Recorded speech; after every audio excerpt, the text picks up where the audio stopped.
नमस्कार दोस्तों, आप सभी का स्वागत है हमारे यूट्यूब चैनल है सरकारी नौकरी वाले में। तो दोस्तों, जैसा कि मैंने जो है 2025 दिसंबर वाले में वीडियो में भी आपको बताया था कि 2026 से जब आने वाला है तो नए साल के साथ साथ में आप सभी को राजस्थान वासियों को विशेषकर बहुत सारी वैकेंसी है वो देखने को मिलेगी। और जनवरी के अंदर आपको जो है बहुत सारी वैकेंसियों के ऑनलाइन आवेदन भी स्टार्ट हो जाएंगे और उसका जो शेड्यूल है, कौन कौन सी वैकेंसी आने वाली है, कौन कौन से कितने पदों पर आने वाले हैं, इन सभी का शेड्यूल है वो भी बता दिया जाएगा।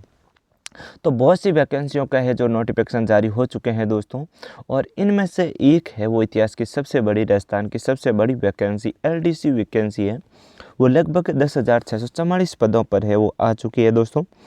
और इस वैकेंसी के अंदर है जो क्या क्या क्वालिफिकेशन रखी गई है, ए से रिलेटेड, साथ में सीईटी अनिवार्य है या नहीं है, कौन कौन सा जो है सब्जेक्ट रहने वाला है, सिलेबस क्या रहेगा, एग्ज़ाम पैटर्न क्या रहने वाला है, जो सभी जानकारी है आपको इस वीडियो में मिलने वाली है। इसलिए आप इस वीडियो को एंड तक ज़रूर देखिएगा, और अगर आप हमारे चैनल पर नए हैं तो चैनल को सब्सक्राइब ज़रूर कीजिएगा। तो दोस्तों, मैं वीडियो को स्टार्ट करने जा रहा हूँ। आप वीडियो को है ध्यानपूर्वक ज़रूर देखें। आपको जो एलडीसी है उसकी जो पूरी जानकारी है आपको इस वीडियो में मिल जाएगी।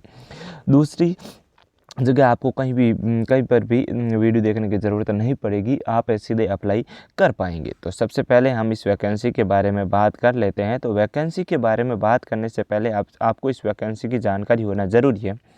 तो सबसे पहले मैं बात करता हूँ एलडीसी जो वैकेंसी है वो रिक्वायरमेंट जो करवाने वाला जो ऑर्गेनाइजेशन, यानी कि ये वैकेंसी कौन करवा रहा है, तो वो है आरएसएसबी। जो RSSB Rajasthan staff selection board है, वो ये वैकेंसी करवा रहा है।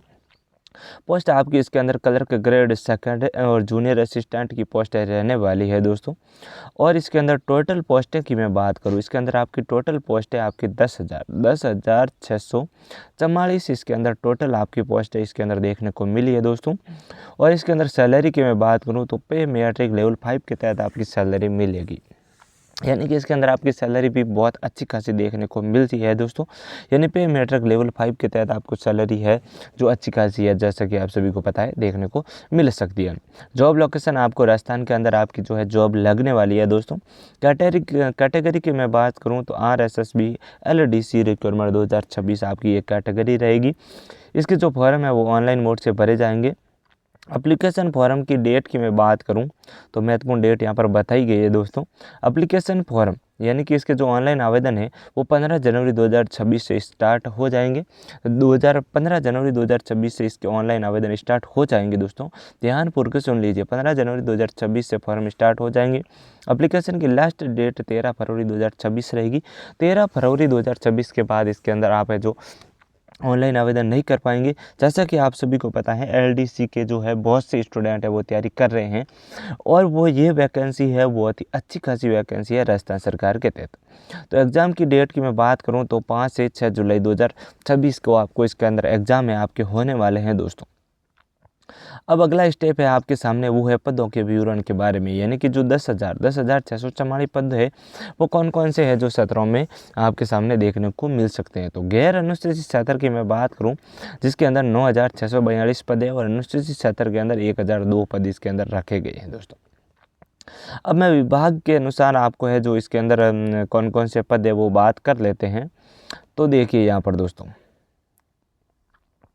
राजस्थान लोक सेवा आयोग के अंदर है जो राजस्थान लोक सेवा आयोग लिपिक वर्गीय अधीनस्थ नियम तथा विनियम 1999 तथा यथा संशोधित लिपिक ग्रेड सेकंड के अंदर है जो अनुसूचित, यहाँ पर देखिए ऊपर लिखा है अनुसूचित क्षेत्र, यहाँ पर देखिए गैर अनुसूचित क्षेत्र, अनुसूचित क्षेत्र और कुल योग यहाँ पर बताया गया है दोस्तों। तो मैं बात करता हूँ गैर अनुसूचित क्षेत्र के अंदर 6 पद है और टोटल आपके 6 पद यहाँ पर बताए गए हैं दोस्तों। और प्रशासनिक सुधार विभाग राज्य अधीनस्थ विभाग के तहत कनिष्ठ शाही के लिए जो 8,827 पद है, और अनुसूचित क्षेत्र के अंदर है जो 979 पद इसके अंदर रखे गए हैं दोस्तों। कृषि विपणन निदेशालय कृषि उपज के तहत आपके जो कनिष्ठ सहायक है उसके जो गैर अनुसूचित क्षेत्र है उसके अंदर 581 पद है, और जो अनुसूचित क्षेत्र जो कैटेगरी है उसके अंदर 19 पद रखे गए हैं दोस्तों। अगला स्टेप है आपके सामने, वो 4 नंबर है, राजस्थान राज्य कृषि विपणन बोर्ड द्वारा तो कनिष्ठ सहायक के लिए जो 58 पद है वो गैर अनुसूचित क्षेत्र के लिए है, और जो अनुसूचित क्षेत्र के लिए 0 पद यहाँ पर बताया गया है दोस्तों। अगला है 5 नंबर पर राजस्थान प्रदूषण नियंत्रण बोर्ड। इसके अंदर जो एलडीसी की वैकेंसी है कनिष्ठ सहायक के लिए, जो गैर अनुसूचित क्षेत्र के लिए आपके 46 पद है, और जो अनुसूचित क्षेत्र है उसके अंदर 4 पद यहाँ पर बताए गए दोस्तों। उसके बाद में जो माध्यमिक शिक्षा बोर्ड राजस्थान है उसके अंदर जो एलडीसी के जो पद है वो है 84, जो गैर अनुसूचित क्षेत्र के लिए और अनुसूचित क्षेत्र के लिए नहीं है। कुल टोटल मिलाकर आपके जो 9642 पद है गैर अनुसूचित क्षेत्र के लिए, और अनुसूचित क्षेत्र के लिए 1002 पद है, और टोटल आपके जो है 10,644 पद यहाँ पर रखे गए हैं दोस्तों। तो दोस्तों जैसा कि ऊपर मैंने है जो पदों के विवरण के बारे में आपको जो है पूरी डिटेल बता दी है, कौन कौन सी जो है कैटेगरी के अंदर कौन कौन से जो पद रखे गए हैं, कौन से विभाग में कितने पद हैं, और अभी तक आपको जानकारी नहीं है तो आपको जो है नोटिफिकेशन में देख लेना है, अधिक जानकारी आपको वहाँ से भी मिल जाएगी दोस्तों। अब हमारा बात है एप्लीकेशन फ़ीस के बारे में, यानी कि जब इसके अंदर आप फॉर्म अप्लाई करेंगे तो एप्लीकेशन फ़ीस वाला फंडा क्या रहने वाला है दोस्तों। तो एप्लीकेशन फ़ीस की मैं बात करूं दोस्तों, इसके अंदर फ़ीस की यानी कि एप्लीकेशन फ़ीस की मैं बात करूं तो अगर आपका OTR, अगर आपका 1 टाइम रजिस्ट्रेशन, जैसे कि आप राजस्थान के निवासी है तो आपको पता होगा, तो OTR अगर आप पहली बार किसी वैकेंसी के अंदर फॉर्म अप्लाई कर रहे हैं तो OTR का मतलब होता है 1 टाइम रजिस्ट्रेशन, यानी कि अगर आप एक बार अपनी जो SSO प्रोफाइल पर ये जो OTR कंप्लीट कर लेते हैं तो राजस्थान की कैटेगरी के अंदर जो राजस्थान के अंदर जो भी वैकेंसी आने वाली है उसके बाद में आपका जो है आवेदन शुल्क नहीं लगता, आप फॉर्म अप्लाई करते हैं। तो अगर आपका पहले से OTR कंप्लीट है तो आपको पेमेंट नहीं देना होगा, और अगर आप पहले से OTR आपका कंप्लीट नहीं है और आप है जो पहली बार OTR कर रहे हैं तो आपको जो है 600 रुपये, जो विदाउट आरक्षित कैटेगरी है उनको 600 रुपये, और जो आरक्षित कैटेगरी है उनको 400 रुपये का शुल्क का भुगतान आपको जो है करना होगा दोस्तों। अब है हमारा अगला स्टेप एज से रिलेटेड। तो एज की मैं बात करूं इसके अंदर तो मिनिमम एज आपकी 18 वर्ष होनी चाहिए, आप 18 वर्ष के बीच के होने चाहिए, और मैक्सिमम एज की मैं बात करूं तो 40 वर्ष होने चाहिए, यानी कि आप 18 से 40 वर्ष के बीच के होने चाहिए। एज लिमिट की मैं बात करूं, एज कैलकुलेशन की बात करूं तो एज कैलकुलेशन आपकी 1 जनवरी 2027 के अनुसार होगी, यानी कि 1 जनवरी 2027 से आप है जो 18 वर्ष होने अनिवार्य है। अब हमारा अगला स्टेप है कि एज के अंदर छूट मिलेगी या नहीं मिलेगी। तो जो सामान्य वर्ग या महिला को आयु में 5 वर्ष की छूट दी जाएगी, यानी कि जो सामान्य कैटेगरी के अंदर है और जो महिला कैंडिडेट है उनको आयु में 5 वर्ष की छूट दी जाएगी अधिकतम आयु की सीमा में। OBC, MB, SC, EWS, SC, ST वर्ग के पुरुष अभ्यर्थी को 5 वर्ष की छूट दी जाएगी। OBC, MB, SC, EWS, SC, ST वर्ग की महिला अभ्यर्थी को अधिकतम आयु की सीमा में 10 वर्ष की छूट मिलेगी। विधवा और विवाह विधीन जो विच्छिन्न महिला को मामले में आयु की सीमा नहीं लागू, अधिकतम सीमा नहीं लागू होगी दोस्तों। भूतपूर्व सैनिकों एवं अन्य के नियमों के अनुसार अधिकतम आयु की सीमा में छूट मिलेगी। अभ्यर्थी को अधिकतम आयु की सीमा में 3 वर्ष की अतिरिक्त छूट दी जाएगी। तो दोस्तों अगर आप तैयारी कर रहे हैं तो मुझे आशा है कि आप 40 वर्ष से ऊपर नहीं होंगे। अगर कोई कैंडिडेट है तो आप अपनी कैटेगरी के अनुसार देख सकते हैं आपको छूट के सिलसिले में आपका जो है क्या लागू होता है। लगभग आप है सभी कैंडिडेट है वो 40 के अंदर है, ये मैं मानने जा रहा हूँ दोस्तों।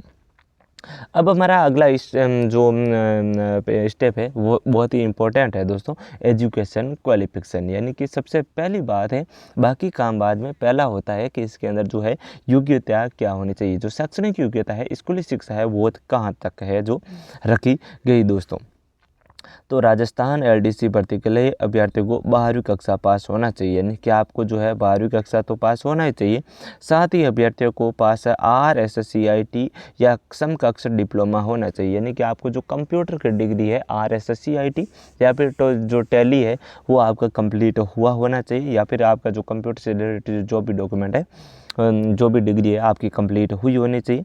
इसके अलावा अभ्यर्थी को CET 12th लेवल परीक्षा 2024 की उत्तीर्ण होनी चाहिए, यानी कि जो 2024 के अंदर जो CET हुई है वो आपको पास हुआ होना अनिवार्य है दोस्तों। अगर आपका CET कंप्लीट नहीं है तो आप LDC के अंदर फॉर्म अप्लाई नहीं कर पाएंगे दोस्तों। अब हमारा अगला स्टेप है इसके अंदर सिलेक्शन कैसे होगा। तो राजस्थान एलडीसी भर्ती 2026 के लिए अभ्यर्थियों का चयन लिखित परीक्षा, टाइपिंग टेस्ट, दस्तावेज सत्यापन और मेडिकल के आधार पर किया जाएगा। आपको बता दें कि राजस्थान एलडीसी भर्ती के लिए परीक्षा 5 जुलाई से 6 जुलाई 2026 को आयोजित होने वाली है। यानी कि आपका लिखित परीक्षा होगी, आपके इसके अंदर फर्स्ट व सेकेंड 2 पेपर होंगे। उसके बाद में आपका टाइपिंग टेस्ट होगा, दस्तावेज सत्यापन, मेडिकल के आधार पर आपका जो है इसके अंदर सिलेक्शन किया जाएगा।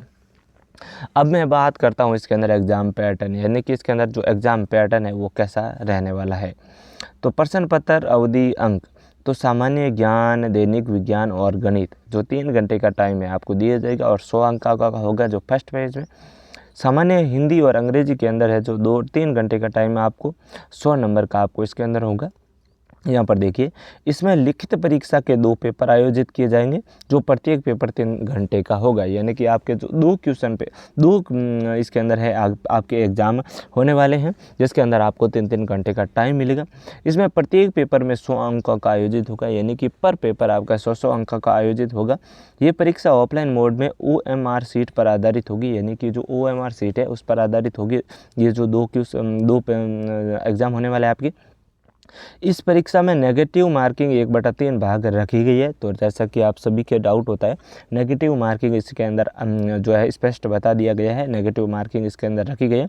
लिखित परीक्षा को क्वालिफाई करने वाले अभ्यर्थी को दूसरे चरण कंप्यूटर टाइपिंग परीक्षा के लिए बुलाया जाएगा। जब आप दोनों परीक्षाएं उत्तीर्ण कर लेंगे तो आपको कंप्यूटर टेस्ट के लिए बुलाया जाएगा। और कंप्यूटर टेस्ट में क्या है, यहाँ पर देखिए, कंप्यूटर पर हिंदी में टंकण यानी गति परीक्षण 10 मिनट में आपको 25 शब्द लिखे आने होने चाहिए। यानी कि जब आपका कंप्यूटर टेस्ट होगा तो इसके अंदर जो हिंदी के अंदर जो आपकी है 10 मिनट के अंदर 25 वर्ड आपको लिखने होंगे। और जो कंप्यूटर पर हिंदी में टंकण दक्षता परीक्षण के अंदर आपको 10 मिनट में 25 होंगे आपके। और कंप्यूटर के अंदर अंग्रेजी में भी आपके 10 मिनट में 25 शब्द लिखने होंगे। कंप्यूटर के अंदर जो अंग्रेजी में है वो भी 10 मिनट में आपको 50 है वो लिखने होंगे दोस्तों। 25 के अंक आपको लिखने होने चाहिए। तो दोस्तों, ये थी इस वैकेंसी के बारे में जानकारी। अब है इसके अंदर अप्लाई करने से रिलेटेड। तो अप्लाई कैसे करना है, सबसे पहले आपको अपनी जो है राजस्थान कर्मचारी चयन की आधिकारिक वेबसाइट पर जाना है जो यहाँ पर बताई गई है rssb.rajasthan.government.in पर। इस पर जाने के बाद में आपको जो है इसके बाद कैंडिडेट कॉर्नर ऑप्शन पर एडवर्टाइजमेंट पर लिंक पर क्लिक करना है। फिर आपको LDC 2026 पर नोटिफिकेशन को पूरा देख लेना है और अपनी पात्रता को सुनिश्चित कर लेना है। जब आप पूरी तरीके से जो नोटिफिकेशन देख लेंगे LDC का, उसके बाद में आपको अपनी SSO प्रोफाइल को ओपन कर लेना है। SSO प्रोफाइल अपनी यूज़र ID या पासवर्ड डालकर लॉगिन कर लेना है। उसके बाद में रिक्रूटमेंट पोर्टल पर जाना है और Rajasthan LDC recruitment 2026 apply now वाले ऑप्शन पर क्लिक कर देना है। अभ्यर्थी को आवेदन फॉर्म में पूछी गई सभी जानकारी को सही से भरना है। और उसके बाद में आपका जो ज़रूरी डॉक्यूमेंट है जैसे कि पासपोर्ट साइज फ़ोटो, सिग्नेचर, वो सही से अपलोड करने के बाद में आपको जो है फाइनल सबमिट कर देना है दोस्तों। तो दोस्तों, एक बार फिर से मैं आपको बता दूं कि 15 जनवरी से इसके जो ऑनलाइन आवेदन है स्टार्ट हो जाएंगे और 13 फरवरी 2026 तक इसके ऑनलाइन आवेदन चलने वाले हैं। 13 फरवरी के बाद इसके अंदर कोई भी कैंडिडेट है वो फॉर्म नहीं भरा जाएगा, इसलिए आप है जो ज़रूर से ज़रूर इसके अंदर ऑनलाइन आवेदन करें। तो दोस्तों, ये थी इस वैकेंसी के बारे में जानकारी। अगर आपको हमारी ये वैकेंसी की जानकारी पसंद आई है तो वीडियो को एक बार फिर से लाइक कर देना दोस्तों और हमारे चैनल को सब्सक्राइब करना ना भूलें। धन्यवाद।